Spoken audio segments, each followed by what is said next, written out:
ng Diyos ay ang kanilang paniniwala, ang aral na kanilang Oh, yan daw. Ang tunay na pagtalikod daw sa simbahang katoliko ay ang paniniwala kaugnay sa mahal na Birhen Maria. Totoo ba yan? Mali. taguyod tungkol sa kinikilala po nilang si Birheng Maria. Mga kaibigan, sa video clips na inyong napanood ay nakita natin kung gaanong pagpipitagan at kung paano pinipintakasin ng mga Katoliko nang higit sa kanino bang iba pang kinikilala po nilang mga santo at santa ang tinatawag nilang Birheng Maria na Natural dahil tinatawag ng hyperdolia, no? Dolia, hyperdolia. Bakit? Sabi ng mahal na Birhen Maria, napakalinaw yan. Sabi niya, ang lahat ay tatawag sa akin. Ang lahat na salinlahi, tatawag sa kanya na blessed. Okay, tuloy natin. walaan po ng Iglesia Katolika Romana na siyang Maria na ina ng ating Panginoong Kristo na ipinakikilala po ng Biblia. Kaya sa pagkakataong ito ay samahan niyo kami na suriin nating mabuti. At sa pagkakataong ito, mga kapatid, samahan ninyo ako. Sasagutin natin ang paggamit sa mga aklat na ito dahil inilihis. At sasangguniin natin ang banal na kasulatan kung ang pagkilala kaya ng Iglesia Katolika Romana sa kinikilala po nilang Birheng Maria ay pareho lang ng ipinakikilala po sa Biblia. Muli po naming magalang na ipinagpapauna sa lahat ng aming mga kababayan, sa lahat ng aming mga kaibigang Katoliko na Sandali lang. May na basa ako dito na Albert Viluso Jr. Walang aral na si Maria ang Diyos. Di ba aral ninyo si Maria ang ina ng Diyos? Pag very irrelevant at maliban diyan, non sequitur. Dahil po ba aral ng simbahang Katoliko si Santa Maria ay Diyos, therefore siya ay Diyos na din? Non sequitur, it does not follow. Halimbawa, ang ina ng presidente, ibig ba sabihin presidente na rin? Okay. Asan kayo kumukuha ng lohika? Sige, ipaliwanag natin yan mamaya. Tuloy muna natin to. hindi po nilayon kailanman ang programang ito na makapanugat ng damdamin ng sino man. Oh, napaganda, ano? Hindi daw layunin ng programa nila na makapanugat ng damdamin. Pero alam niyo ba, ipinakita niya, mamaya sasagutin natin, itong munting nobinaryo na ito, ipinakita nila sa screen hanggang pahina 18 lang. Pero ang ipinakita niya sa screen, abay, hanggang pahina 63. Tanong, pandaraya yan o hindi? Okay, tuloy natin. Hindi po layunin ng Iglesia ni Cristo na mang-atake o kaya ay manakit lang ng damdamin ng sino man. Ang napakalinis po at banal na hangarin po ng Iglesia ni Cristo ng Sige, programa. diretso na natin dahil banal umano ang kanilang hangarin. Katolika sa pamagitan ng aklat na kababasa lang natin, hindi po isang alipin ng Sandali. gusto Ay, balik natin. mang-atake o kaya ay manakit lang ng damdamin ng sino man. Ang napakalinis po at banal na hangarin po ng Iglesia ni Cristo at ng programang ito ay maihayag sa atin ang katotohanan sapagkat iyon ang maghahatid sa atin sa ikapagtatamon natin ng kaligtasan. Kaya pag-aralan na po natin, sino po o ano Sige. Sa ating pag-aaral, gamit ang mga aklat katoliko na pinagputol-putol nitong mga ministro at dinagdagan kahit wala naman. Dito nyo makilala kung kanino talaga ang ganitong uri ng pangpangaral nila laban sa simbahang katoliko. ang Mariana kinikilala, pinipintakasin ng Iglesia Katolika Romana. Ang babasahin namin sa inyo ay aklat mismo ng Iglesia Katolika. Ito po ay pinamagatang Glories and Virtues of Mary. Sa page 177 ay ganito ang nakasulat sa aklat na ito. Ipinahayag ni San Bernardino ng Siena na ang lahat ay sumusunod sa mga utos ni Maria. Maging ang Diyos Ang ibig niyang ipakahulugan dito ay ipinagkakaloob ng Diyos ang kanyang dalangin na waring ang mga yaon ay mga utos.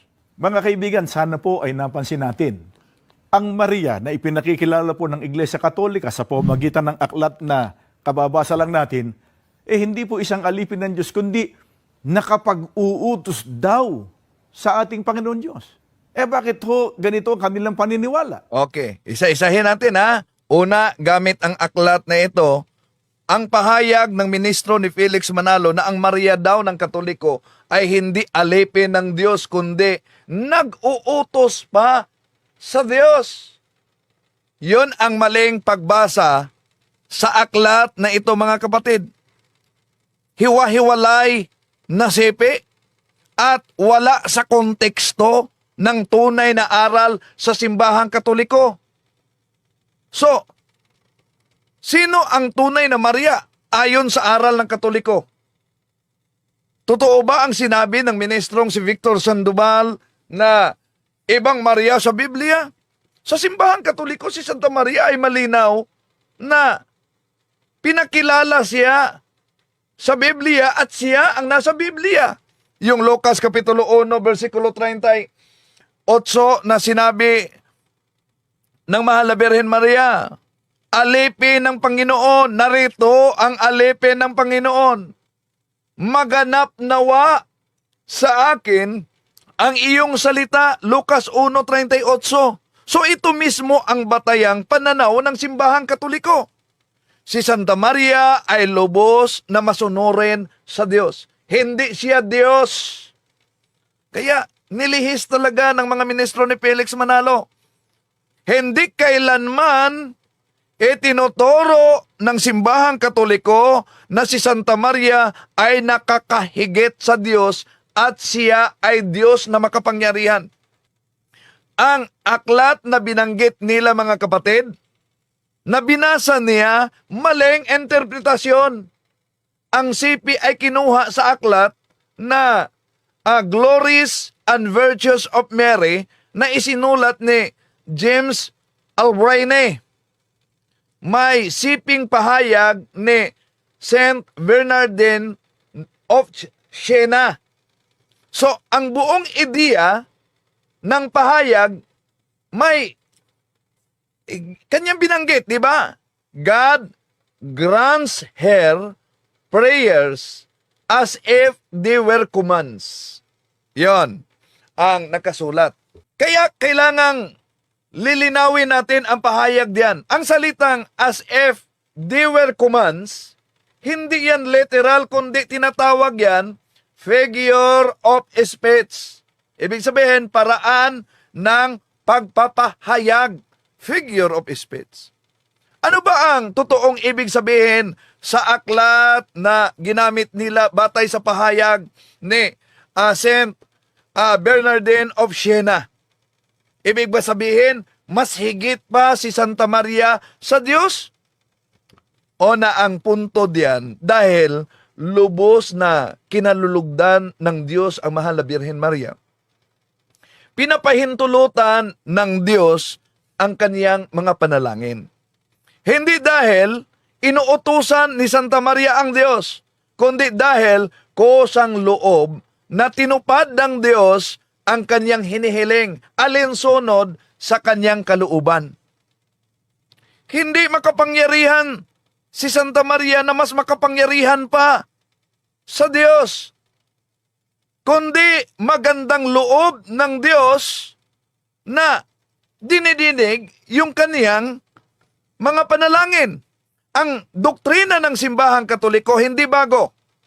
Mula pa kaniya noon, pero binago yan ng mga ministro para lang malihis gamit ang aklat na ito. Ayon sa opisyal na aral ng simbahang Katoliko, hindi natin kinikilala si Santa Maria na Diyos. Hindi nag-utos si Santa Maria sa Diyos. Mali yan. Hindi mas mataas si Santa Maria sa Diyos. Si Santa Maria ay tagapamagitan sa panalangin, hindi pinagmulan ng kapangyarihan. Lahat ng biyaya, mga kapatid, ay nagmumula sa Diyos lamang. Ang mga santo at ang mga theologong katoliko, madalas gumagamit yan sa tinatawag na poetic and devotional language. Hindi yan juridical o literal na pahayag. So, ang tunay na problema, yung maling interpretasyon sa naturang aklat. At ginawang argumento, pinutol yung teksto, inalis ang konteksto, binasa ng literal ang metaphorical na pahayag sa pagkasulat, saka inaakusahan ang simbahang katoliko na iba ang Maria na pinaniniwalaan at hindi ito ang Maria sa Biblia. Ito ay tinatawag na eisegesis. Diyan, ipapasok ang sariling kahulugan, hindi exegesis, tamang pagbasa, mga kapatid. So, ang Mahal na Birhen Maria na kinikilala sa simbahang katoliko, pareho rang Maria na nasa Biblia. Alepe ng Diyos, hindi Diyos. At taga panalangin, hindi pinagmulan ng utos. Ang Diyos lamang ang may tunay na kapangyarihan. Kaya mali. Para kang tumira ng basketball, binording mo lang eh. Doon pa rin ang shoot, sa ring pa rin ang punto eh. Kahit ano pang sabihin nyo dyan pag-depensa, ganun pa rin yun. Kasi ganito eh. Yung kanilang rebulto na Kristo, hindi talaga niya masabi-sabi. Kasi maiipit talaga siya dyan eh. Gumamit na lang siya ng mga alibay, ng mga policy. Pero sa totoo lang talaga, iipitin talaga siya ng tanong na yun. Kaya lang ginamitan niya ng mga policy. Kasi sa katotohanan po mga kapatid, ang rebulto ni Kristo, sa kanila Diyos talaga yan. Marami pang mga boarding effects eh. Doon din ang tuloy eh. Tingnan mo, yung rebulto ni Kristo sa kanila, sabi niya, una niyang sagot kanina sa pag-aalala ko, kalawalatian ng pagka-Diyos yung una niyang binanggit eh. So wala naman akong, sa pagkakaalam ko lang kung mali ako, di kayo, andyan naman kayo, tatanggapin ko naman kung mali ako. Pero una niyang ginamit kanina, kalawalatian yun eh, ng pagka-Diyos na naroon. Sa pagkakaalam ko lang correct me if I'm wrong, willing naman akong tanggapin kung mali ako. Pero sa pagkakaalala ko ay ganoon. Mga kapatid, kasi itong rebulto ni Kristo, hango to doon sa totoong Kristo. Kaya ito yung pinaka-main arguments ko eh. Hindi naman yung mga santo-santo na yan, kasi mga ano lang eh, mga dagdag lang yan ng sakit sa ulo, yung mga santo-santuhan yan. Kasi hindi naman talaga mga totoong santo yan eh. Santo-santuhan yan. Kaya ang totoong santo, matagal lang namatay, nandun na sa langit eh. Nangaiwan pa, nasa lupa pa eh. So hindi talaga yan totoong santo. Santo-santuhan, hindi yan totoong santo. Yung mga anghel-anghelan kasi hindi naman nakakalipad yan eh. Subukan mong bitawan yan doon sa bubungan. Pagbagsak hindi yan makakalipad. So hindi sa totoong anghel-anghelan siya. That is my argument.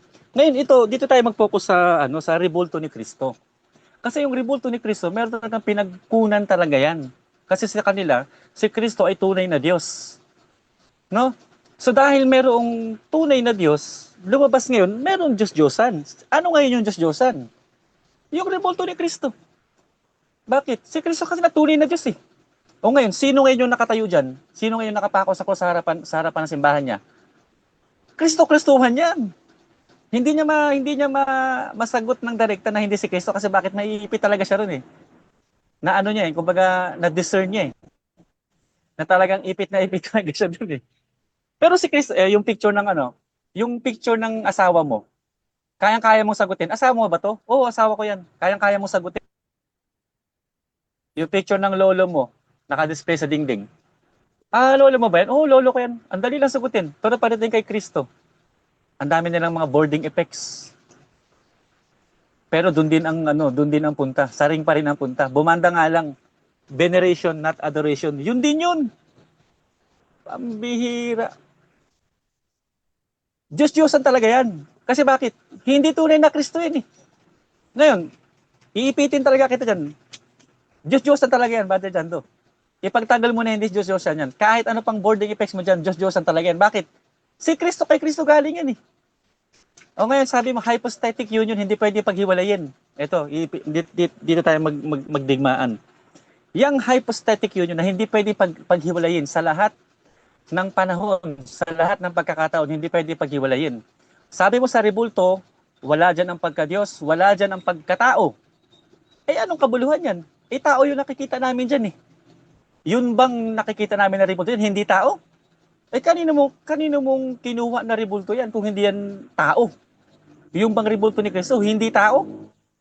Tao yan eh. May mata, may ilong, may bibig, may bigote, mahaba ang buhok, may butas sa mga kamay. Sino ngayon yan? Huwag mo sabihin si ano yan, si Barack Obama yan. Si Kristo yan. Hindi mo na taga kayang sagutin kasi maiipit ka talaga.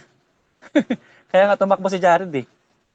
Kaya ganun, kung hypostatic union, hindi pwedeng paghiwalayin. Wala dyan ang pagka-Diyos, wala dyan ang pagkatao. Sino ngayon nakikita namin kung wala dyan ang pagkatao?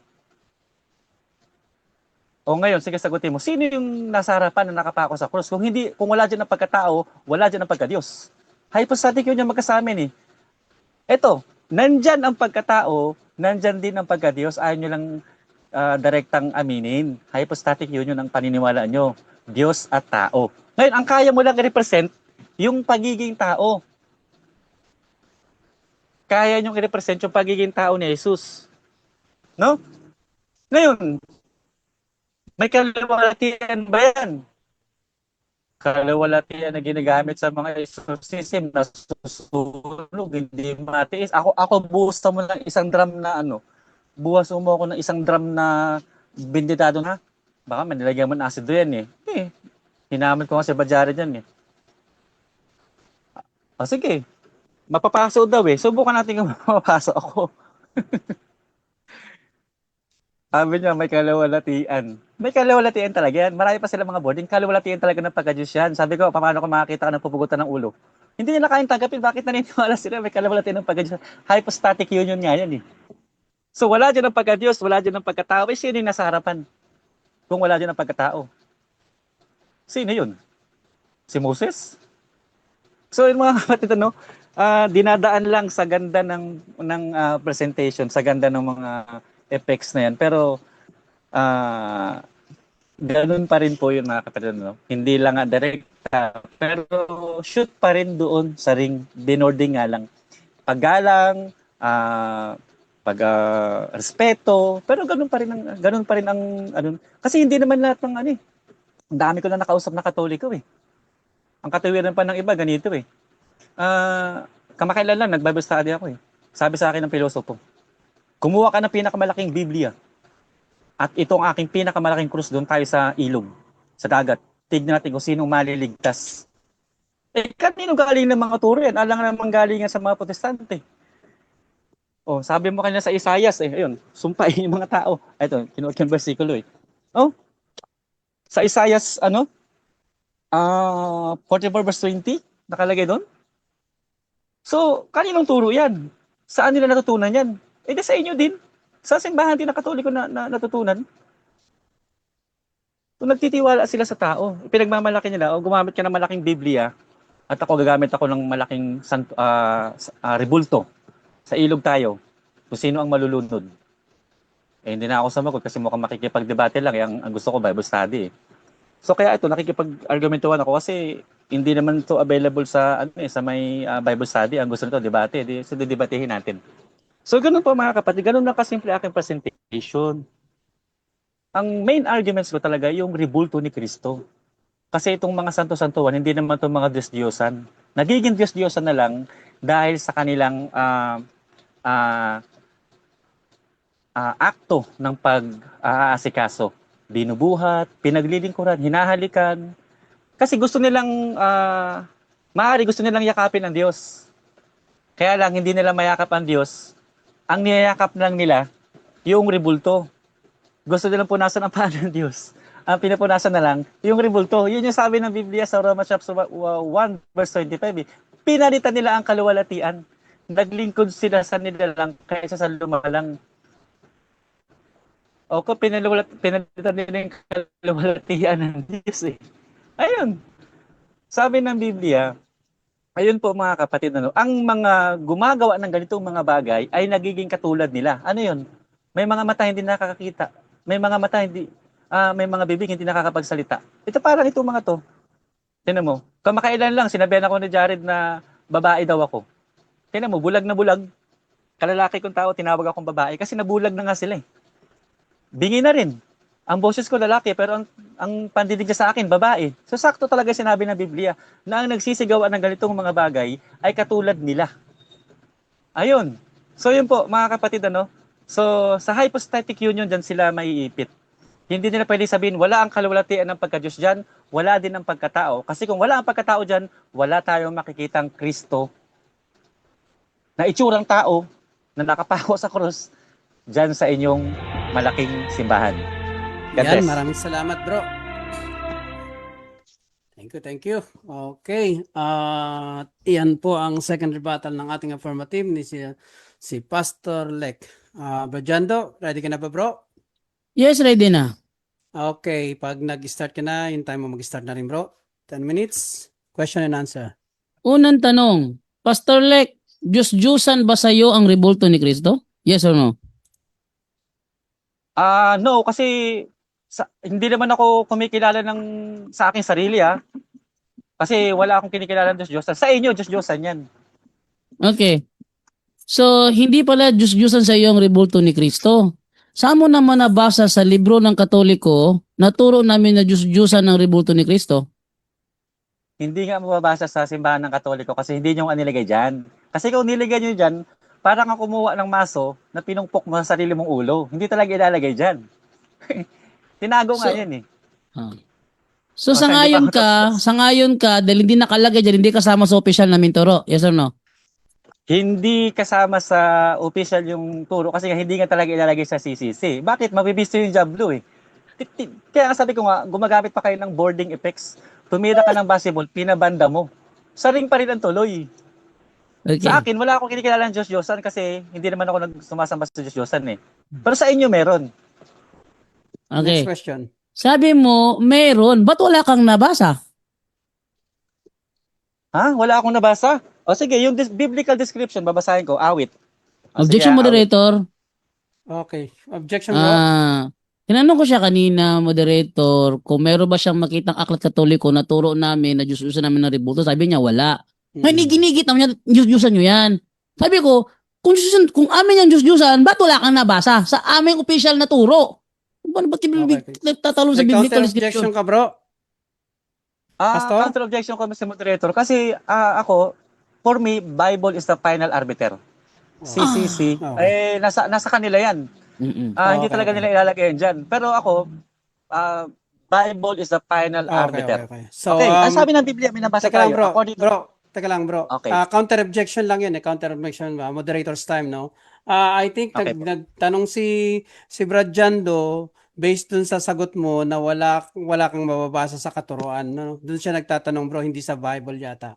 So, doon siya nagtanong doon sa sinabi mong walang nakasulat diyan sa CCC. So, kaya nagtanong si Brad Jando na wala ka pa lang nabasa. So, para sa akin valid yung question ni Bro Jando. Bro Jando, paki-repray ulit yung question, tapos sagutin ni Pastor. Mag-start siya ng time.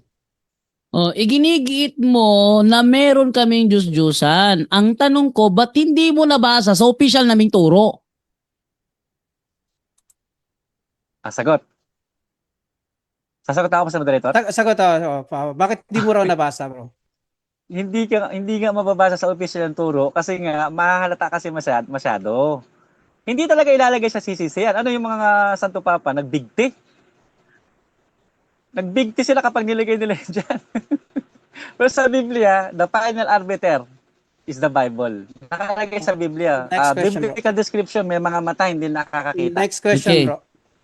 Nung sinabi sa aming CCC 2132, respectful veneration and not the adoration. Ang tanong, based sa sentence na yun, nakaunawa ka ng English, pareho bang veneration at adoration? Yes or no? Magkaiba kung uunawain mo kasi ang veneration paggalang, adoration pagsamba. Pero sa sa inyong turo nga yan.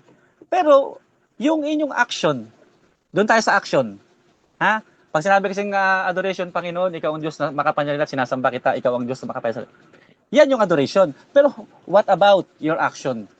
Ang action na napakasimple ng biblical description eh. Huwag mong yuyukuran, Huwag mong paglilikuran. That is the biblical description. Next question, bro. Nililikuran nyo ba? Next question. Okay. Oh. Sabi doon, the honor paid to sacred images. Ang ayon ka ba yung honor sa Diyos lang? Yes or no? Yes, ayon sa inyo. Pero ayon nga yung sa salita nyo nga lang eh. Pero what about your action? Do not disregard the actions, Brother Jando, no? Your action, pinaglilingkaran nyo ba? Ay, makakapunta ba yan makakalabas ba yan ng simbahan? Makakabalik ba yan kung hindi nyo binuhat? May mga paa, hindi na paglakad. Next question, bro. Genesis, sabi mo, yung honor para sa Diyos lang yon. Tanong, yung honor your father and your mother, ibig sabihin ba nun, ginagawa mong Diyos sa mama at papa mo? Objection, Mr. Moderator, red hearing po yan. Hindi po kasama rito yung father and mother kasi ang ating labanan dito, yung pong mga rebulto. Counter objection? Counter, bro. Ginamit ko yan mo rin para idugtong yung term honor. Sumunod siya kanina eh. Ibig sabihin mo ba yung term honor para lang yun sa Diyos? Sabi niya, yes. Okay. Sumagot siya guess eh. ko na. Okay, guess ko na. Dugtong ko yun, dugtong. Counter objection, Mr. Moderator. Kasi Bro, ginamit, Teka lang. iba yung Isang sa counter magulang. lang. Isang counter Okay, lang, I'm bro. sorry. I'm sorry. Isang counter lang. So, para sa pagsasayos ng debating ito, bro, no? Kasi para sa kanya, red hearing yon, so hindi niya sasagutin yun. Berjando, pakiiba na lang ng question. Okay. So, next na tanong. Dito tayo sa rebulto ni Kristo. Yung rebulto ba ni Kristo, si Kristo ba yan o hindi? Yung rebulto ni Kristo, si Kristo yun. Yes. Alam nga namang si Barack Obama yun, o kaya si Osama Bin Laden yun. Si Kristo yun. Okay. Sabi mo si Kristo yung rebulto. So, tama yung pag-venerate namin doon. Yes or no? Yes. Kaya lang, yung rebulto kasi yun pinag-usapan natin eh. Ano ba sabi ng Biblia? Roma 1:25. Pinalitan. Change. Pinalitan nyo nga eh. Meron kayong representative. Sino yung representative? Yung rebulto. Ngayon, mamaya, hindi na makakapag-rebat eh. Next question, bro. Sabi mo, yung representation yun ay pinalit nang gumawa ng representation sa kerubin sa Diyos. Ibig mo sabihin, yung kerubin na ginawa ni Moses ay kapalit ng Diyos? Yes or no? Objection, Mr. Moderator. Wala akong, Okay. kanina pa sa kerubin. Wala akong nilatag na kerubin. Sabi ko, the central namin, Teka lang. Yung rebulto ni Tapusin ang Cristo. objection, bro. Kasi Sige, tapusin mo. we both agree na yung Diyos-Diyosan sa panahon ng, I'm sorry, Diyos-Diyosan, yung kerubin o yung mga ahas man dyan, hindi talaga Diyosan yan. Huwag nyo nang ipilit yan. Huwag na siya mag-red hearing. Okay. Anong counter mo, bro, Jando? Counter objection, pwede ko na itanong sa second round ang mga hindi niya Okay. nilatag. Okay, so moderator's time.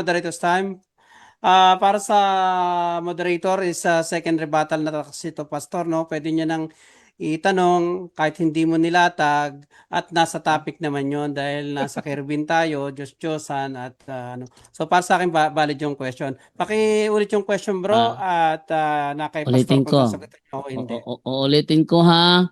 Sabi niya kasi kanina, yung representation na rebulto, yun ang ipinalit. Ngayon, yung Diyos na kinikilala na mga Israelita, nagpagawa rin ng rebulto ng kerubin as representation.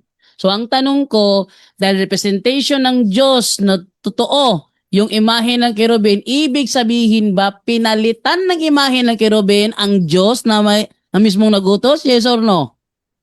No, kasi ang kerubin hindi representation ng Diyos na totoo. Saan mo naman nabasa sa Biblia na ang kerubin ay kumakatawan sa Diyos na totoo? Sige mamaya, nagkaroon tuloy ako ng idea. Tatanong ko sa yan mamaya. Next question. Next question. Okay. Sangayon ka ba sa Hebreo 9:5 na yung kerubin ay nagpapakitang naroon ng Diyos? Yes or no? Basahin mo yung versikulo kasi magkaiba tayo ng version. Objection, moderator. Ano version ba ang... Okay. Hindi, magkaiba tayo ng version eh.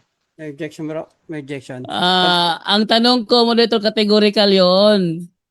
Okay. Categorical. Sangayon ba siya na ang rebulto ng kerubin ay nagpapakitang naroon ng Diyos. Categorical yun mo dito, Okay, yes or no? Categorical yun. Sagutin Okay, niya. Pastor, may categorical question. Sagot ka muna ng yes or no. Counter, And then, okay, sige, counter, counter ka. counter objection ko kasi magkaiba kami ng version na babasahin ng Biblia. Baka sa babasahin niya ganun ang pagkasulat, baka sa Biblia ko ay hindi ganun. So, okay, so, Tanong, okay, maging okay. fair lang siya, Gets ko anong na. version yung gagamitin niyang Biblia? Gets ko na, bro. Okay, so dahil nag-counter ka, bro, dun sa objection niya na categorical question, bro. Pero, ganun talaga, bro, pinatutupad natin ang rules dito. Sumagot ka muna ng categorical, bro, tapos may 20 seconds ka magpaliwanag. O pwede mong i-clarify o ipabasa kung ano yung nasa talata. Nakapost naman yung time. So, Okay, pwede basahin yung talata. sige, basahin niyo muna talata. Kung Hebreo. papayag si Brad Jando. Teka lang, kung papayag si Brad Hebreo. Jando. Brad Jando, Sige, payag ka babasa babasahin, niya? sige, babasahin ko para maano niya ba? Sige. O, Post mo, para basahin mo. Hebreo. Post na time naman eh. mapaghandaan Okay. niya, no? Ito, Hebreo 9:5. At sa Okay. ibabaw ng kaban ay may mga kerubin na nagpapakitang naroon ang Diyos. So, ang tanong ko sa kanya, moderator, sang-ayon ba siya sa mababasa dito na ang mga kerubin ay nagpapakitang naroon ng Diyos? Yes or no? Pakisagot, Okay. categorical yun eh. Pastor, yes or no, tapos may 20 seconds ka. No sa version ng Biblia ko kasi sa kanya kasi meron medyo kasi bias yan Pero sa Biblia ko, hindi ako sumasang-ayon kasi walang nakalagay na ganun. Ito babasahin ko. At sa ibabaw nito ay may mga kirubin ng kaluwalhatian na nangagsisililim sa luklukan ng awa na ang mga bagay na ito ay hindi natin mapag-uusapan ng ngayon ng isa't isa. So sa version niya, maaaring meron, sa version ko hindi. Kaya pinabasa ko yun, Mr. Moderator. Sa akin, Okay. hindi ako sang-ayon kasi walang nabanggit dun Next question, bro. Next question. Next question, sang-ayon ka ba na nabasa ko sa magandang balita Biblia na ang kerubin ay nagpapakitang naroon ng Diyos? Yes or no? Hindi ako sumasang-ayon dahil binasa ko rin sa Biblia ko. Objection, moderator. Okay, Kung post the babasahin ko time. yung Biblia ko, hindi ka rin Okay, sang-ayon post sa the akin. time. Ang Okay. ulitin ko dito, sabi ko sa kanya kasi kanina, sito sa ginamit ko magandang balita Biblia. Sang-ayon ka ba na mababasa yung kerubin ay naroroon ng Diyos sa ginagamit kong magandang balita Biblia? Kasi sasagot sa ang dati, hindi mo tinatanong ko. Okay, so Pastor Lek, i-rephrase ko lang, paliwanag ko lang yung tanong niya, no? Kung sumasang-ayon ka raw ba na nabasa niya dun sa kanyang version, yes or no? Sasagutin mo ba, Pastor, o magpapas ka? Okay, sasagutin natin madali lang. Sasagutin ko, wala akong papasa na tanong sa kanya. Sige. Sasagutin natin, sige, ayon sa kanyang version.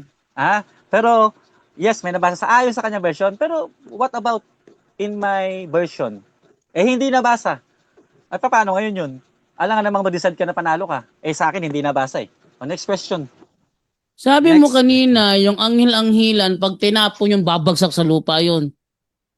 Ngayon, pag tinapon mo yung imahe ng kerubin, babagsak ba sa lupa o hindi? Hindi babagsak kasi wala akong imahe ng kerubin. Tsaka imahe ng kerubin sa panahon pa Objection, ni Moses, wala na yun ngayon. Kung Okay, pause the time. saan nakalibing yun? Pause the time. Okay. Wala. Objection, bro. Hindi ko tinatanong kung may kerubin ba siya na rebulto. Wala. Ang sabi niya kasi kanina, yung rebultong kerubin, pag tinapon mo yun, babagsak daw sa Okay. lupa yun. Kitanong ko sa kanya ngayon, kung itong kerubin na nasa kaban ng tipan, pag ito ba tinapon sa taas, babagsak ba sa lupa o hindi? Liwanag ng tanong. Categorical yun. Pastor, sasagutin mo ng ayos o kaka-counter ka pa? Sasagutin ko yan kasi nagtatanong ka in reality. Alam ko namang alam mo yun Yung rebulto ng angil-anghilan, kaya kong pangatawanan yan. Bigyan mo ako, ihalaglag ko sa bubong, hindi makakalipad. Pero yung kerubin, at tinutukoy mo kasi yung kerubin sa lumang tipan, wala na yun ngayon, Brother Jando. Kung meron kang may pakita niyang hukayin mo kung saan nakalibing yan, ibigay mo sa akin, ihulog ko. Pero hindi ko ihulog kasi may pag-aalang ako dyan. Pinagawa ng Diyos yun Yung rebulto nyo, hindi naman pinagawa ng Diyos yan Pinagawa yan ng mga Santo Papa nyo Next question. Okay, next question naman. Sabi mo, ang rebulto ni Kristo ay opposite ng tunay na Diyos. Tanong, saan mo nabasa na ang rebulto ni Kristo ay opposite sa tunay na Diyos? Okay, sagot. walang mababasa ng ganyan ng letra per letra sa Biblia, pero we both agree. Oh, wag ka muna sumayaw diyan. Pares tayong naniniwala na hindi talaga mababasa sa Biblia 'yan. Mamaya ikaw din pahanapin kung di mo rin mababasa 'yan. Pero yung rebulto ni Kristo, Diyos-Diyosan 'yan. O dalawa lang yan eh. Kung hindi Diyos-Diyosan 'yan, tunay na Diyos 'yan. Alin ka dyan sa dalawa? Hindi mo ko sinagot kanina eh. Naipit Next ka eh. question, bro. Next question. Next question, Oh. sabi mo wala sa Biblia. Meron ba sa ibang libro na wala sa Biblia na ang crucifix o ang rebulto ni Kristo ay opposite sa tunay na Kristo? Hindi sagot, hindi mo na kailangang maghanap ng ibang libro. Ako na nga nagsasalita sa iyo eh. Okay. Ngayon, tinanong kita kanina, yun bang rebulto ni Kristo, si Kristo o hindi? Hindi ka makasagot kasi naiipit ka. Ngayon sabi ko, Diyos-Diyosan yan. Kasi may mga mata hindi nakakakita. May bibig hindi nakapagsalita. Ngayon, kung titigan mong hindi Diyos-Diyosan yan, isa lang yan, titindigan mo na Diyos-Diyosan yan. Next question, bro. Titindigan mo na Next tunay na Diyos question. yan. Next question. Sabi mo kanina, yung larawan ni Kristo, si Kristo mismo yon. Tapos, nga sasabihin mo naman ngayon na opposite. Ano ba talagang totoo? Si Kristo yun o opposite ni Kristo? Okay, sagot. Yung rebulto ni Kristo, ayan na. Objection, Yung moderator. Okay. Objection? Anong objection, bro? Categorical ang tanong ko. Categorical yung Wala tanong kasi ko sinagot na eh. categorical. Wait Wala lang. kasi sinagot na categorical. Wait lang, bro. Wala kang tinanong. Wait lang, bro. May chance ka mag counter objection. Pakinggan muna natin yung objection niya, bro. Oh, sige. Objection mo, Brad Jando. Objection. Wala siyang... Categorical yung tanong ko, moderator. Sabi ko sa kanya kanina, sabi mo kanina, yung larawan ni Kristo, si Kristo mismo yon. Tapos sasabihin mo naman ngayon na opposite yon sa tunay na Kristo. Ang tanong ko, alin sa dalawa ang totoo yung sinabi? Yung kanina o yung ngayon? Okay, so categorical. May counter ka, bro? Counter-objection ako, Sige, moderator. sige. Kaya ako kasi wala naman siyang... Sa tanong niya kanina, wala naman siya sinabing categorical. So, sasagutin ko yun. Sabi ko, wala akong aurungan na tanong dyan. Sasagutin ko. Oh, sige, Wala ka sige, kasi okay, sinabing okay. Wait lang, categorical kanina eh. Oh, so moderator's time, no, para sa pagsaayos ng debating ito. Kahit wala siyang sabihin kasi na categorical, kung may pagpipilian sa sagot, bro, magiging papasok talaga tayo sa categorical kasi ang tanong niya, alin sa dalawa ang mali mo? So dalawa kang pagpipilian mo, yung kanina o yung ngayon. So papasok talaga siya sa categorical. Ngayon, bro, valid sa akin yung tanong na yon. Okay. Sumagot ka mo ng categorical. Kung sasagutin mo siya, bro, sagutin mo ng categorical, then may 20 minutes ka. Ngayon, kung hindi, bro, next question tayo. Sasagutin mo ba, bro, Okay, ng categorical? Sasagutin ko, pakiulit yung tanong. Pakulit, bro. Berjando. For the Sabi third time. sabi niya kanina, yung imahe ni Kristo, yon ang tunay na Kristo. Tapos sabi naman niya ngayon naman na yung crucifix ay salungat sa tunay na Kristo. Ang tanong, alin doon ang totoo? Yung sinabi mo kanina, yon ang tunay na Kristo o yung ngayon naman na opposite sa tunay na Kristo? Categorical, bro. Counter-objection. Hindi, Counter-objection bro. na. Wala na. Nag-decide na ako, bro. Wala nang objection. Nag-decide na ako. Sasagutin mo ba siya ng categorical o magne-next question tayo? Kasi rules natin, kung walang sagot na categorical, walang paliwanagan, next question agad. Sasagutin mo ba, bro? Ng Sasagutin categorical? natin. Sayang yung tanong. Sasagutin Okay, natin. sige. Parehas, So, both ang sagot ko, both. okay. Pwede yan. Sige, Siya valid yun. yan. 20 seconds, bro. Kaya yung Paliwanag. picture ng asawa mo, pag may nagtanong sa'yo, sino ba yan? Asawa ko yan eh. Ba't kay Kristo hindi mo may direkta na si Kristo yan? Ako na nagsasabi, direkta si Kristo nga yan eh. Kaya lang yung rebulto. Yung rebulto, Diyos-Diyosan.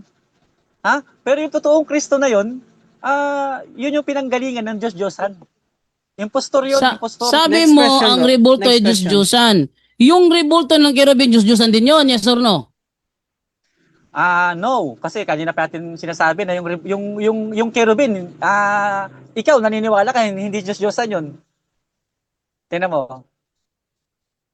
Para sa naniniwala hindi Diyos-Diyosan. Red herring ka lang kasi. Wala ka na bang ibang pwedeng takbuhan? Tatakbo ka sa kerubin?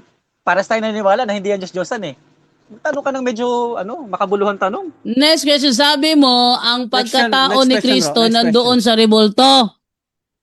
Tanong, nandoon ba talaga sa rebulto ang human nature ni Kristo? Yes or no? Okay. Yes.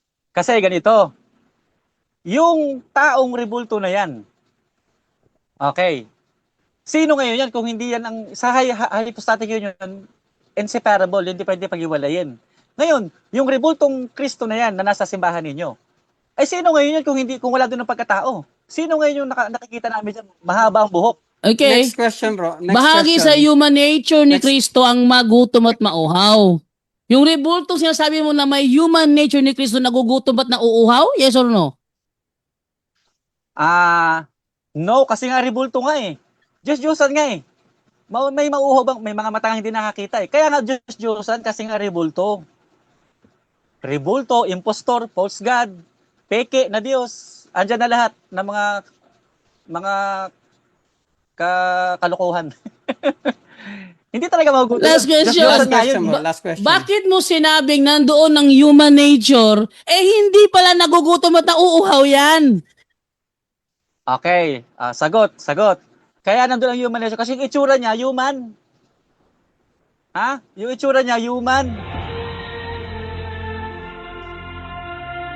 Ayan, maraming salamat. Okay, thank you. At magandang paliwanagan at question and answer at tayo po ay medyo maraming natututunan dito.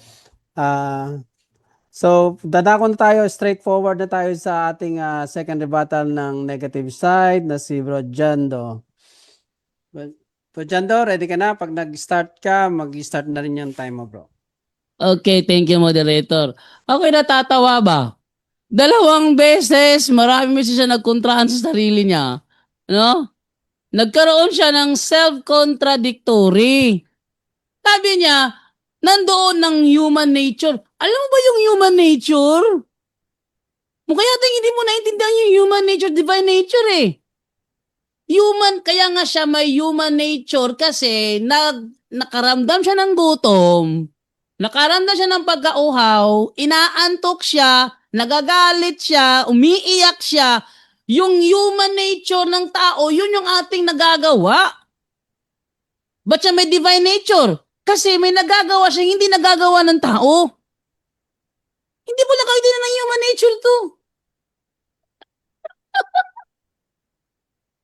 Mga kaibigan, based sa nakikita ninyo, ang tinitira sa atin ni Pastor Lek, hindi tugma sa aral natin.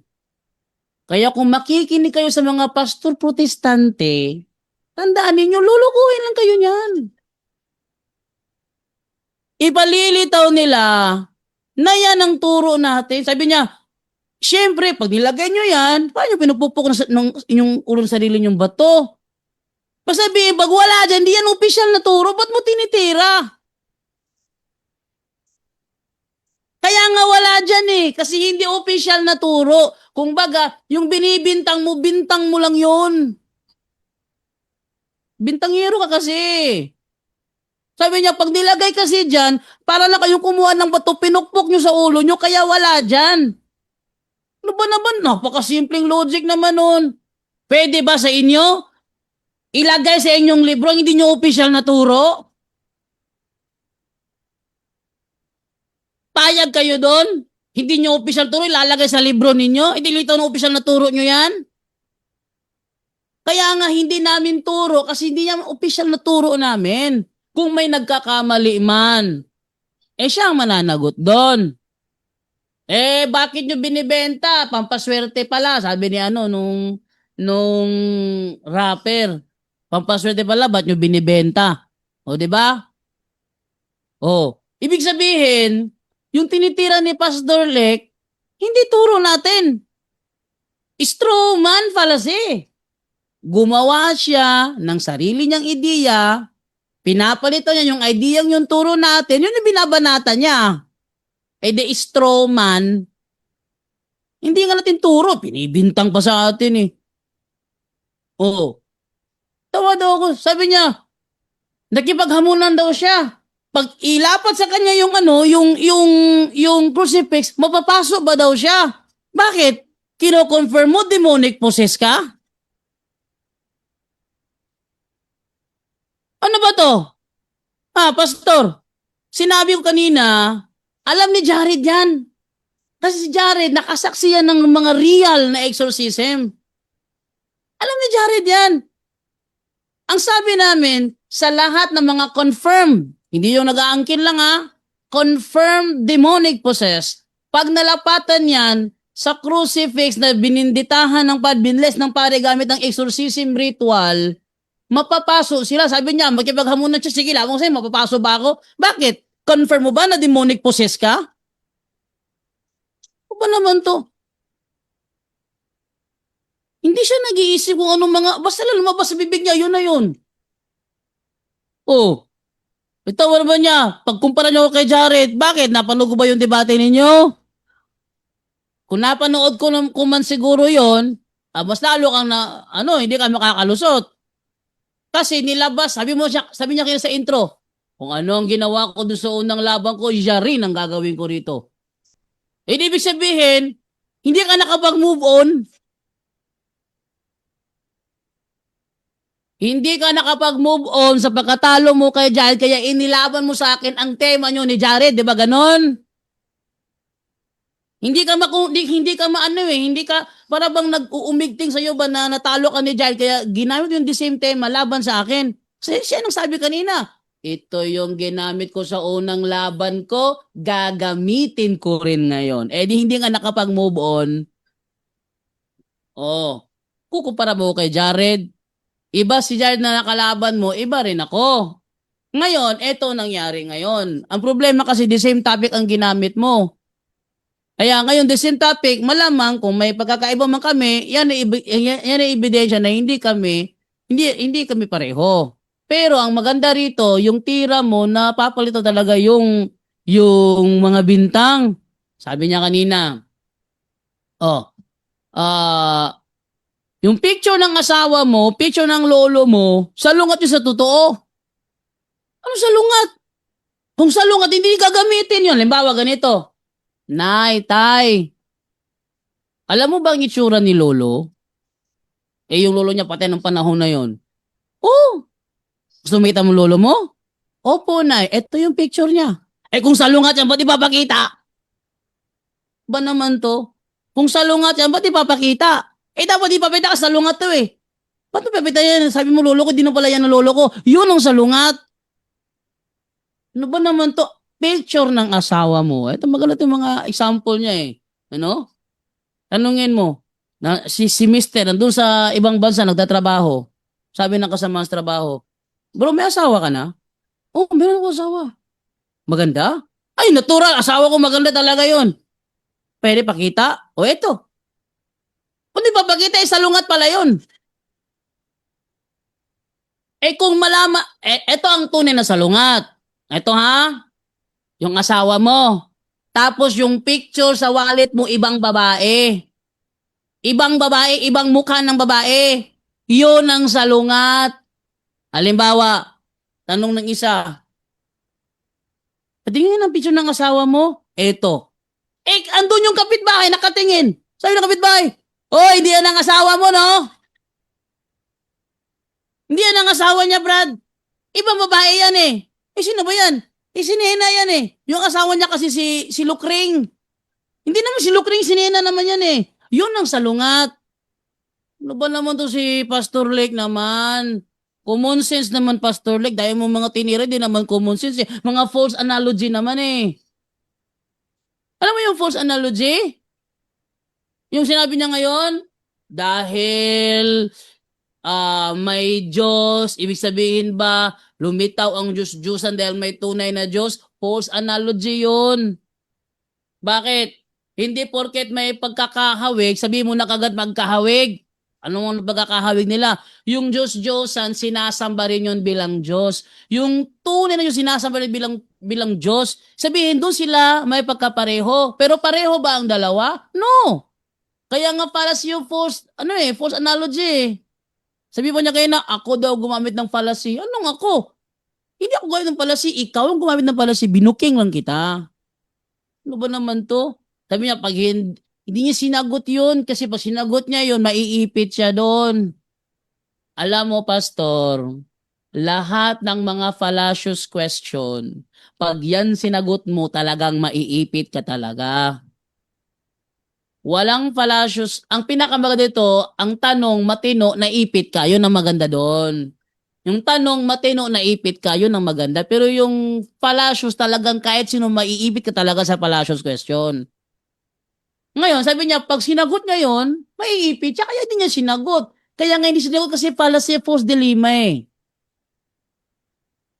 Yan ba ay si Kristo? Pag sinabi kong yes, pinalilito ko na yun si Kristo mismo. Ngayon sinabi niya, si Kristo mismo yun, ha?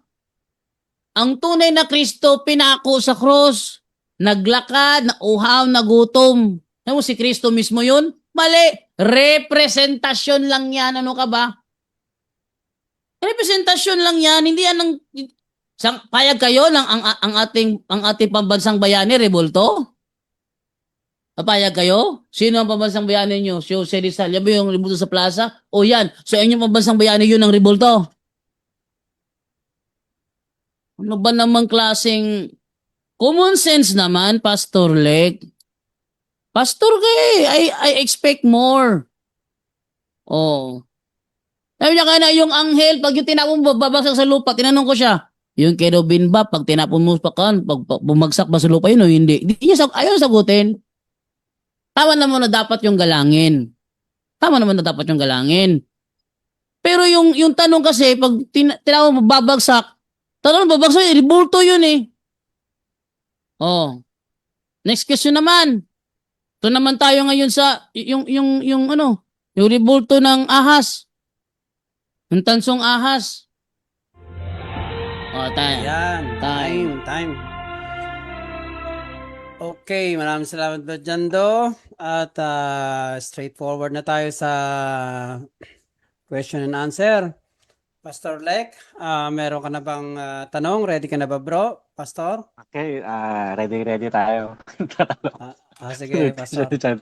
Tanong na ako. Alright, so pag nag-start ka na, Pastor, pag-start na yung time mo. 10 minutes. Teka lang, hindi ako makabubul kay Badyante. Badyante, tanong ko sa'yo. Wala kayong opisyal na turo na kayo ay sumasamba sa Diyos-Diyosan. Pero meron kayong opisyal na gawa. Yes or no? No. Kasi yung gawa, maa-attribute yun sa inaharap mo. Halimbawa, ganito, yung kaharap mo, Diyos-Diyusan. Siyempre, yung gawa mo para sa Diyos-Diyusan. Yung kaharap mo, imahe ng santo, yung gawa mo para sa imahe ng santo, hindi para sa Diyos-Diyusan. Iba naman to. Okay. Yung sinabi ng Panginoon na huwag kang gagawa, huwag kang luluhod. Hindi ba gawa yun? Yes or no? Ay, gawa talaga yon kasi action word yun eh. Pero hindi kami gumawa ng Diyos-Diyusan. Kaya nga sabi sa sa Collier's Dictionary, an idol is a representation of a false god. Samantalang ang icon is a representation of a holy person. Next question. Okay, next question. Yung mga rebulto nyo, representation lang ang inyong paliwanag. Katulad din ng picture ng asawa mo, representation lang. So, walang pinagkaiba. Yes or no?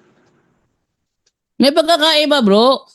Kasi yung asawa ko, nahahalikan ko yung gumaganti yon. Pero yung picture ng asawa ko, pag hinalikan ko, hindi gaganti yon. Ngingiti lang yun eh.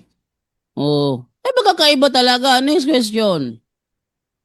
Ang tanong ko, yung sabi ko, yung rebulto.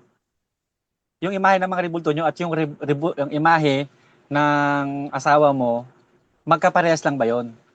Ay, hindi magkapareho yon. Kasi yung rebulto, nakahulma siya eh. Yung asawa, yung picture naman ng asawa ko, hindi nakahulma, nakaprint. Talagang magkaiba yon. Next question. Okay. So magkaiba sila sa dahil hindi nakahulma o nakaprint. Pero ang ibig ko sabihin, parehas lang representation. Ay, hindi. Iba yon. Kasi yung rebulto na yon, yung rebulto na yon, representation yun ng Diyos. Yung namang sa picture ng asawa ko, yun yung representation ng asawa ko. Pareho ba sila? No! Fallacy of false analogy yan. Next question. Okay, next question. Pero, ibig sabihin, yung picture, yung rebulto, yung graven images ninyo, babalikan ko na kanina kasi wala naman tayong ibang topic, paikot-ikot na tayo dito eh. So, dahil tinawag nyo na yung mga santo, Ano ba ang pagkaunawa mo sa santo? Ay, mali. Hindi namin tinatawag yan na santo. Ang tawag namin dyan, imahe ng mga santo. Next question. Okay, imahe ng mga santo. So, hindi siya santo. Yun na nga. Imahe siya, representation ng mga tunay na santo. Yung rebulto mismo, representation lang siya ng tunay na santo. Okay, ilalagay ko ng categorical. So, categorical, santo o hindi santo? Etong sagot, fallacy of undistributed middle fallacy na naman ulit. Next question. Next question, bro. Okay. Ako na lang. Kung hindi yan santo, bakit naka-display doon sa simbahan ninyo? Kung hindi pala talaga santo yan. Representation lang. Yun na nga. Naka-display siya kasi representation lang siya. Kaya nga naka-display kasi representation ng tunay na santo. Ang santo, yung nilalarawan nun. Next question. Okay, according to the biblical description, ang Diyos-Diyosan, awit 115 verse 1 to 8, ang mga Diyos-Diyosan na based on the biblical description, may mga mata hindi nakakakita. Okay, itong rebulto ni Kristo na nakapako sa krus hanggang ngayon, may mata ba to na hindi nakakakita? Meron o wala? Yes, para lang sa kerubin. Ang imahe ng kerubin may mata rin. Hindi rin nakakakita yon. It doesn't follow na Diyos-Diyosan na kaagad. Nakita mo yung larawan ng Ark of the Covenant, tingnan mo yung anghel, may mukha, may mata, hindi nakakakita yun next question. Wawa naman to. Okay, next question. Yung rebulto ni Kristo na nakadisplay dyan sa mga katedral ninyo, may kamay ba yan, hindi nakakagawa? Meron o wala? Ay, pareho rin yung sa anghel na kerubin, nakaganon ng kamay, hindi nakakagawa rin yun. But it doesn't mean na Diyos-Diyosan yung rebulto ng kerubin. Ganon din yung larawan ni Kristo, hindi yung Diyos-Diyosan. Next question. Okay. Yung rebulto ni Kristo na nakadisplay dyan sa katedral nyo, may mga paa ba yan, hindi marunong maglakad, kailangan pang buhatin? Meron o wala?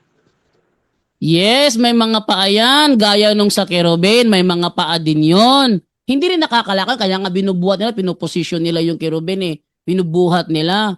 Kasi hindi makalakad, hindi nga makalipad But it doesn't mean Diyos-Diyosan na kaagad. Next question. Okay. So, kerubin ka ng kerubin. Yun bang Yes! rebulto ni Kristo?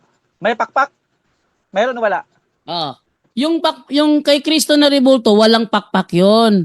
Pero yung kerubin may pakpak, hindi nakakalipad. Kaya nga binubuhat But it doesn't mean na Diyos-Diyosan. Next question. Okay. Ngayon, ang doktrina ninyo ng mga Katoliko, babay ta sa hypostatic union. Ngayon, sabi mo, yung divine nature at human nature, wala doon sa rebulto. Ngayon, ang tanong ko sa'yo,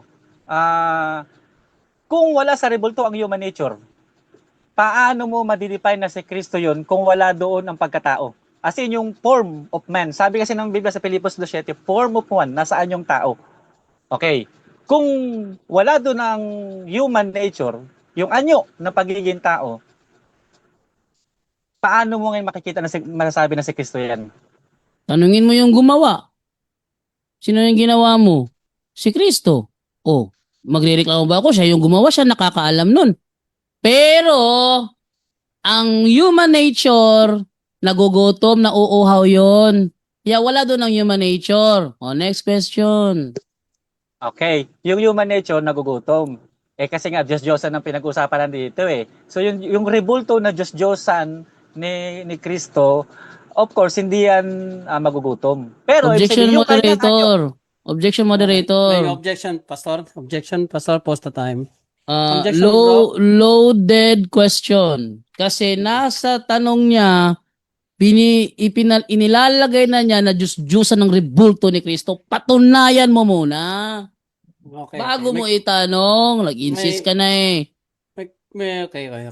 May counter ka, Pastor? napatunayan natin. Wait lang, may counter ka ba? O counter ka. Sige, bro. Counter. Kanina ko pa napapatunayan na Diyos-Diyosan yan Kasi nga hindi nga tunay na Diyos yan Okay, babalikan natin. Teka lang. Pakiulit nyo, pakiiba ng tanong, Pastor. Kasi loaded question doon. Specific question lang, Pastor. So, Mm. continuous yung time natin pagka continue ka na. Okay, next question ko. Next yung question. yung rebulto ni Kristo na hypostatic union. Oh. Kung wala doon ang human nature, papaano natin makikita na si Kristo yan? Loaded question nga, moderator. Objection, loaded question nga. Sabi niya, yung hypostatic na rebulto ni Kristo. Walang hypostatic yun. Ano ka ba? Sinabi ko wala doon eh. Okay. So hindi papasok yung question mo, Pastor, kasi hindi siya nagaan ng hypostatic union sa isang rebulto, bro. Sa Okay. ibahin mo yung question, bro. Okay. Yung bang rebulto na tao na si Kristo? Yung rebulto na tao ni Kristo. Okay. Si taong Kristo ba yan? Hindi Yes yan or no? hindi yan taong Kristo. Kasi representation lang yan ng taong Kristo. O, next Okay. question. Kung hindi taong Kristo, ano yan? Kalabaw na Representation. Yes or no? Objection, moderator. Objection, bro. Sabi mo hindi tao. Teka lang, bro. Eh, Sinabi. nakikita namin dyan tao eh. Teka lang, bro. May objection. Pakinggan muna natin si Bro Jando. Objection, bro. Sinabi ko na kanina, hindi yan taong Kristo, kundi representasyon ng taong Kristo. Tapos yung follow-up niya, kalabaw na Kristo. Anong klaseng tanong yan? False dilemma naman. Kasi, next Okay. question. Ang tanong ko kasi malinaw. Next question na lang. Next question. Sige. Mahina. Premise. Ang tanong ko kasi kanina, taong Kristo ba yan? Makikita mo may mata, may ilong, may buhok, itsurang tao. Dinidinay niya pang tao. Kaya ang tanong ko sa'yo, taong Kristo ba yan o hindi taong Kristo? Hindi nga taong Kristo kasi representasyon yan ng taong Kristo. Hay, ewan ko na lang. Next question. Okay, next question. O yan bang rebulto nyo na yan na impostor? Objection, yan kasi moderator. Loaded question na naman ulit. Hindi naman tuloy na question eh. Loaded question na naman ulit. Wag ka maglagay insist na impostor. Ano ba naman klase? Matinong tanong naman, ano? Okay. Ay! Naipit Next ka ba? question, bro. Next question, bro. Hindi kasi, bro, yung question mo is mayroong hindi magandang... Moderator, pwede ko paliwanag pa naman tayo yung loaded question? Sige, paliwanag Alam ko mo. ba Sige, sila para- to? Hindi pa alam yung paliwanag. Teka lang. Kasi sabi mo kasi naiipit lang ako kaya ako umiiwas eh. Pakita ko na lang. Ano yung loaded question para sa mga nanonood, maintindihan nila ano yung loaded question. Naka-post time naman, Pastor. Sige, okay lang. Ito, naka-post time Okay. naman eh. Sabi dito, a loaded question with fallacy makes an assumption and then ask the question given that assumption. Nag-assume ka na ngayon na impostor yun. Ang loaded question fallacy ay isang madulas at mapanlinlang na taktika. Ginagamit ito upang ipitin ng kalaban at iparating sa audience ang isang bagay na hindi pa napapatunayan sa pamamagitan lang ng tanong. Mahalaga sa isang mahusay na debater ang makilala ito agad at pasagin ang tanong bago ito sagutin. Sinabi ko, loaded question kasi nagbintang siya na impostor yun. Huwag kang mag-assume para hindi ma-loaded question. Okay, ganito na lang, no, bilang moderator sa inyong dalawa, no. Pastor, latag ka na lang siguro, tanong ka na lang siguro doon ng yung tunay na tanong na para doon sa topic, Pastor. Kasi ang tanong mo is nanggagaling sa iyong conclusion eh. So, tanong ka bro sa topic. Next question, bro. Pwede ba ako mag-counter, Mr. Moderator, o hindi na? Hindi na bro, kasi ano lang yun, pinabigyan ko lang natin na ipaliwanag yung loaded question para naman magka-idea ka kung bakit siya nag-loaded question.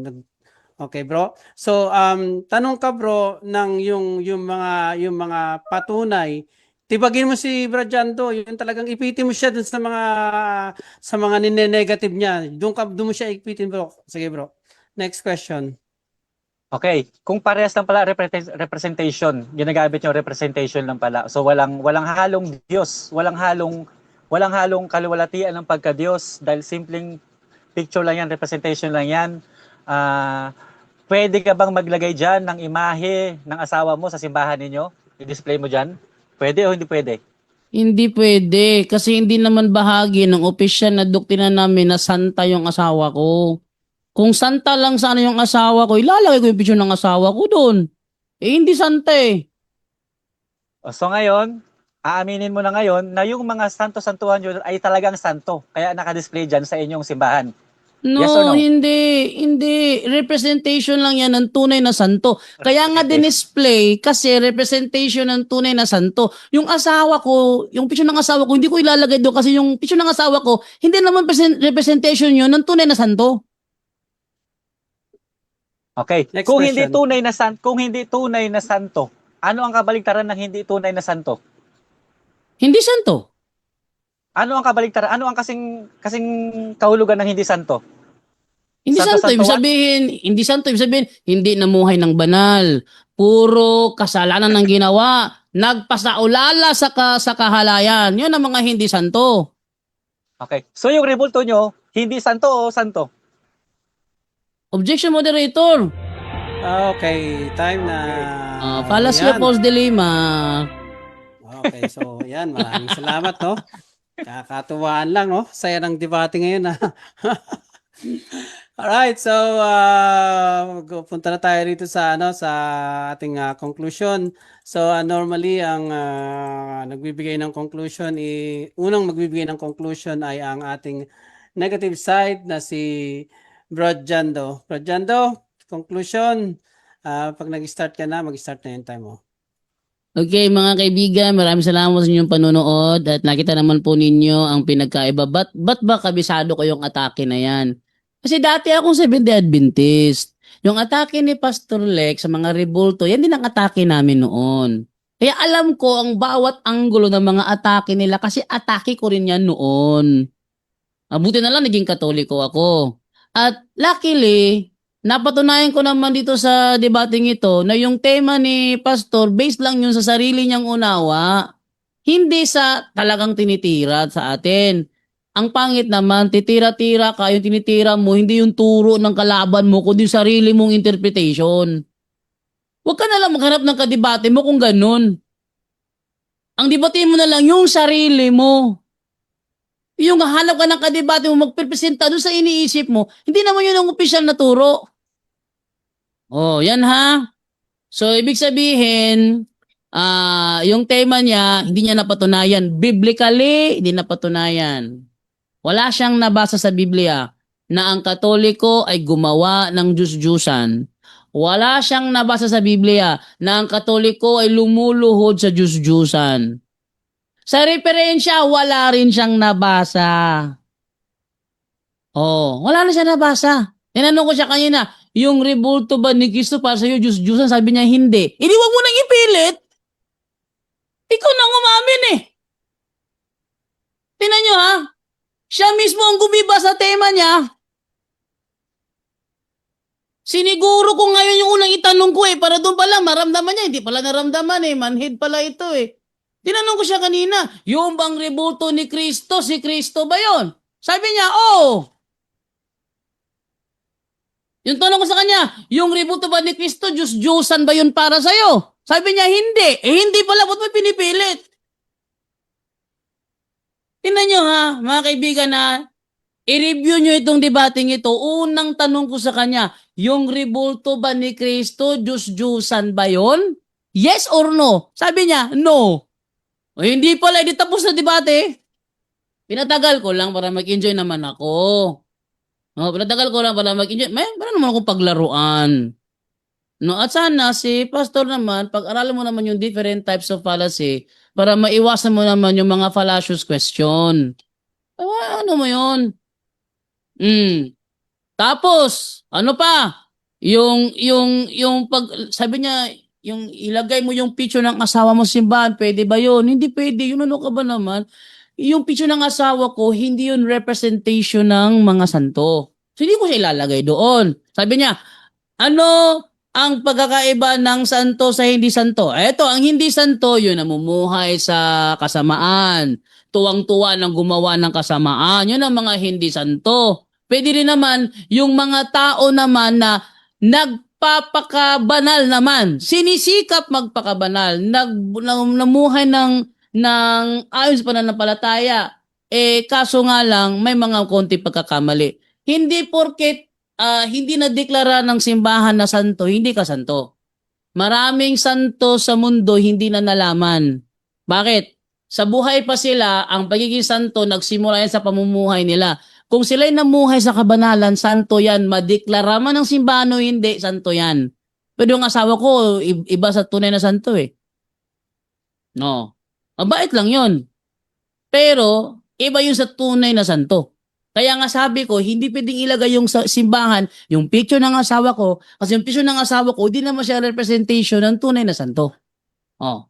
Lalagay lang doon yon, sabi niya, yung rebulto ba ninyo ng mga santo, yun ba ay santo o hindi santo?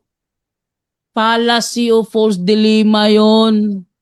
Pag sinabi kong santo yung rebulto, ibig sabihin, ang rebulto namuhay sa kabanalan.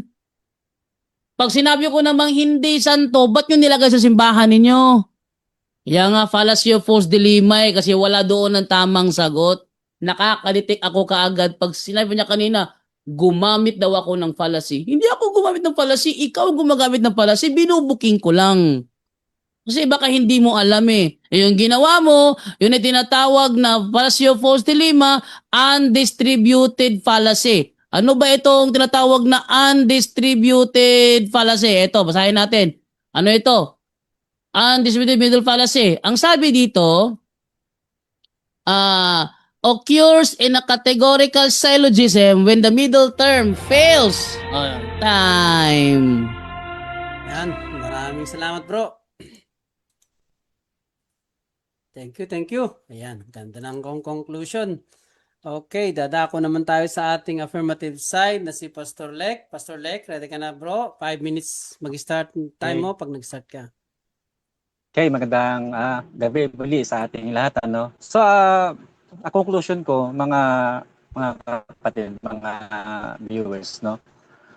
Hindi niya kayang sagutin na santo ba talaga o hindi santo. Kasi talagang may iipit siya dun eh. Eh bakit nasa simbahan nyo kung hindi pa yung mga mukha naman yan, kung hindi pala santo yan? Hindi, representation lang. Representation lang yan. Eh ang tanong nga, santo ba o hindi santo? Hindi nga santo. Eh di kung hindi santo, ano ang kabaligtaran ng hindi santo? Eh di santo-santuhan. Ano ang kabaligtaran ng tunay na Diyos? Sabi niya, false God. Hindi pa mabanggit yung Diyos-Diyosan eh. False God, impostor, Diyos-Diyosan, iisa lang pang ibig sabihin yan. Kaya yung Kristo na nandyan sa naka-display sa mga simbahan na nakakatakot tignan yan, sa paggabi, pag madaling araw ka lumakad, makikita mo, parang nakakatakot eh. May kakaibang espiritu eh, pag tinignan mo eh. Ha? Subukan nyo, patay yung mga ilaw sa simbahan, tapos tingnan nyo yung titigan nyo yung Kristong nakapako dyan. May kakaiba kang mararamdaman. Hindi ka liwalatian ng pag-ayos mararamdaman mo eh. Kikilabutan ka eh. Ha? Totoo yan mga kapatid. Sino nakaranas yan? Minsan naglalakad ako, minsan nakakita ko patay yung mga ilaw sa simbahan, may Kristo doon eh. Ang laki-laki oh, doon oh. Sa Antipolo, sa may San Jose. Nakakapakinabot. Kasi mga Diyos-Diyosan talaga yan. Impostor na Jesus yan. Kasi hindi niya masabing tunay, kasi talaga maiipit siya doon. Sumakay niya lang sa salitang false dilemma. Kasi iipitin talaga siya. Kasi hindi niya kayang tindigan, hindi niya pwede sabihin na tunay. Kasi kung tunay yan, babagsak siya doon sa biblical description, nakakakita ba yan? Of course, sabi niya hindi nakakakita. Nakakapaglakad, hindi nakakita. Hindi niya rin tatanggapin yung Diyos yan. Kasi bakit? Matatalo siya sa debate. Pag sinabi niya Diyos yan. Kaya anong gagawin niya? Magtatago doon sa false dilemma. Nagtago siya doon eh. Kasi yun talaga ang pang-knockout question ko. Kung hindi yan tunay na Diyos, isa lang kalalabasan yan. Diyos-Diyosan. Yun talaga yung mga kapatid ang pinaka knockout question doon sa kanya. Hindi niya talaga, ipit siya doon kaya hindi niya lang masagot ng direkta kaya nagtago siya doon sa salitang false. Ang false dilemma, meron kang pagpipilian na dalawa. Eh sa tanong ko, tunay na Diyos ba yan? O tinanggal ko na yung hindi tunay na Diyos eh. Isa na lang, tunay na Diyos ba? Hindi niya pa rin masagot. Wala nang pagpipilian eh. Kasi maiipit siya doon mga kapatid, no? Kaya sabi ko, marami pa silang mga pasikot-sikot, mga veneration, not directly, panggalang lang. Pero ganoon din tuloy, binording-boarding nyo lang, shoot pa rin kayo doon sa Diyos-Diyosan eh. Kaya sabi ng Biblia, pinalitan nila ang kaluwalhatian. Bagamat nakikilala nila ang Diyos, pero hindi nila niluwalhati na katulad sa Diyos. Bakit? Ang tunay na Diyos, Espiritu eh. Bakit gagamit ka pa ng representation na rebulto? Isa lang ang representation, si Kristo lang, yung buhay eh. Yung buhay na Kristo. Siya yung pinaka-representation ng Diyos na tunay. Sa Hebreo 1:3, He is the perfect image. Si Kristo, buhay yun. Ngayon, kung gagamit ka pa ng panibagong representation, impostor na yan. Ano yan? Dalawa na ang representation? Isa lang representation. Ang image si Kristo. Si Kristo lang mismo eh. Yan. Agree ako dyan. Si Kristo ang imahe ng Diyos na buhay. Buhay yun. Pero yung Kristo yung nakadisplay dyan, hindi na kailangan representation yan. Diyos-Diyosan talaga yan. Ano sasabihin mo na hindi Diyos-Diyosan? Diyos-Diyosan yan. O ngayon, hindi official na turo. Okay, official na gawa. I-deny pa rin nila. Alam ka na mga amin nila. Siyempre, nasa negative siya, i-deny talaga yan. Official na gawa, sige. Okay, ito na. Official na gawa. Pinupunasan ng paa. Bakit? Hindi mapunasan yung Diyos na Espiritu eh. Kasi Diyos sa kanila si Kristo eh. Hindi mapunasan. Bakit? Gagamit ng representation. Nigre-replace yung kaluwalhatian na sana'y tunay na Diyos na ayon sa kanila, wala kang magagawa. Walang pananampalataya ito. Kaya bakit kinakailangan nila na nakikita? Pupunasan yung paa, pupunasan yung ulo, pupunasan yung kamay. Bakit? Ha? Hindi nila kaya. Hindi nila kayang sumamba sa tunay na Diyos. Gumagamit sila ng representation. Wala namang inutos ang Biblia na gumamit ka ng representation sa pagsamba sa Diyos. Wala. Imbento lang yan ng simbahang Romano Katoliko. Kaya napakaliwanag na patunayan natin na ang rebulto ni Kristo, Diyos-Diyosan, impostor, hindi totoong Diyos. Kasi kung tunay na Diyos yan, nakakapagsalita, nakakagawa pa ng Himalayan. Maraming salamat. Magandang gabi sa inyo lahat. Okay, at dyan po nagtatapos ang kanyang conclusion ni Pastor. Pastor, bibigyan kita ng 1 minuto, Pastor. Pasasalamat na lang to. Wala na to sa topic natin. So, pasasalamat. Baka may mga i-plug ka dyan, debate mo, or meron kang i-post sa live mo. Okay, 1 minute, Pastor. Actually, wala naman akong mga upcoming debates, no. Actually, ngayon napilitan lang ako kasi medyo may lagnat pa nga ako kagabi pa to. Nagulat lang ako kanina, nag-follow up si Brother Jando kanina na, naalala ko, meron nga pala may usapan. Pero sinikap ko, mapatid alang-alang sa isang lalaking kausap, bagamat hindi magandang ating pakiramdam, ay sinubukan natin, ano. Pero ganun pa man, Brother Jando, wala itong personal, kaya nakita mo naman, very relax lang ako makipag-usap sa'yo. So, wala akong ad hominem. Alam mo naman, medyo tayo kausap, magalang tayo kausap, no? So, ang ating inaatake dito, yung ating parehas paniniwala. Maraming salamat, Kuya Fred na lang, ano, para sa pagkakataon na binigay mo sa pamamagitan sa aming pag-uusap ni Brother Jando. So, and let the viewers decide at hopefully mayroong mga kaunti man lang na kumislap na liwanag sa parehas panig sa amin pong presentation. Magandang gabi sa inyo lahat at God bless us all. Okay, dako naman tayo kay Pajando. Pasalamat na lang to, bro.